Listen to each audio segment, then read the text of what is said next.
Hello everybody, I'm the Loaded Satchel, and today I'll be reviewing Assassin's Creed 4 Black Flag. Now, Assassin's Creed 4 does an excellent job on capturing the true spirit of a pirate. You get to have your own crew, you get to go plunge and pillage other boats on the sea, and the naval combat is improved from Assassin's Creed 3. They fixed all the problems with it and even added their own new upgrades to it. You even have more weapons to use on the boat, such as mortars and fire barrels. And the environment the game takes place in is absolutely gorgeous. Everything about it is amazing. Everything from the open sea to the different islands you can explore are all done perfectly. I love every moment I spend on each island and the sea. In addition, all the towns you normally would visit all have their own things that make them unique and different from each other, unlike in Assassin's Creed 3, where you couldn't even tell the difference between Boston and New York sometimes.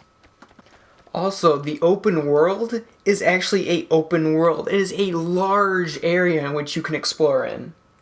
Plenty of small islands to find treasure on. You can even go underwater and find treasure. There are some caves, and you might even be able to pillage a few boats on the way. Even though it may seem you spend more time on the open sea, you actually spend more time on land. Now, the normal combat in the game is nice and fast-paced. You might have to switch up a couple moves to take out a couple other tougher enemies, and it's relatively similar to the previous Assassin's Creed game. Now, enough about that. What about the story? The story it's just not really there. It takes the same ideas from the other games. You have the Templars, and they're going after the ancient artifact or whatever, and you gotta stop them. But just the way the story progresses, it feels out of place. It feels like certain parts of the story should be in the beginning or at the end or in the middle in different places altogether. But I do appreciate a different kind of assassin.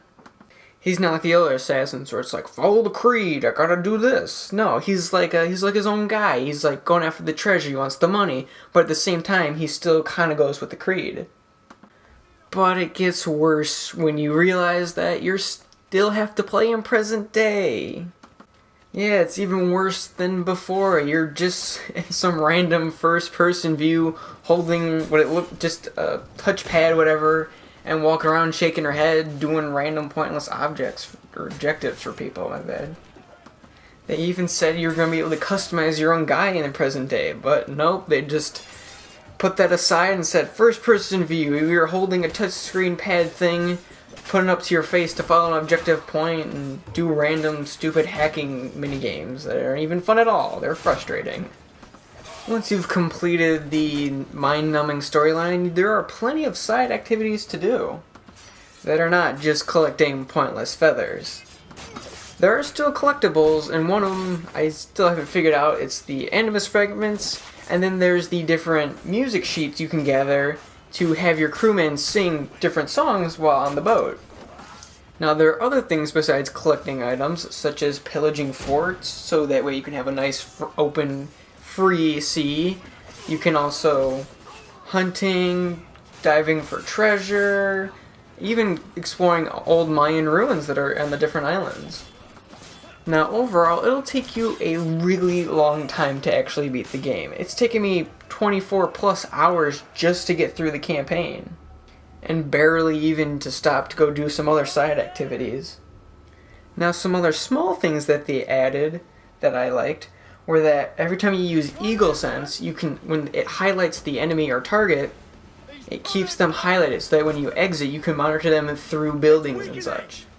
Also, every time you use a viewpoint, that is now used as a fast travel system instead of going underground or buying the passageway or another one of those.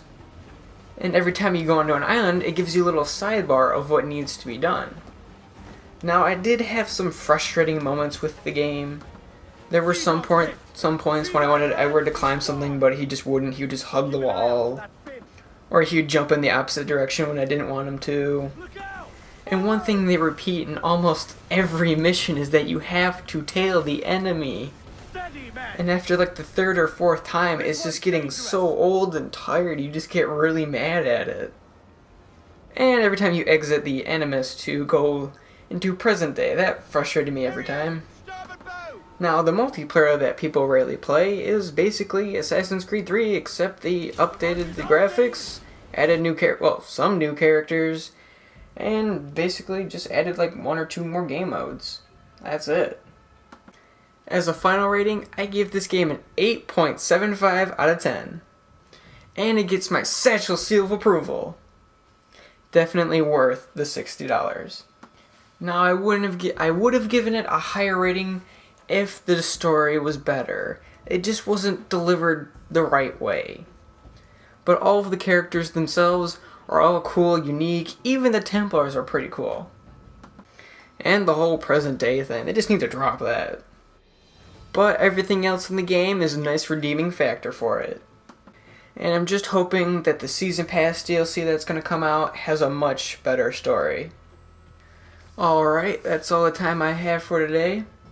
Don't forget to recommend any games that you'd like me to review.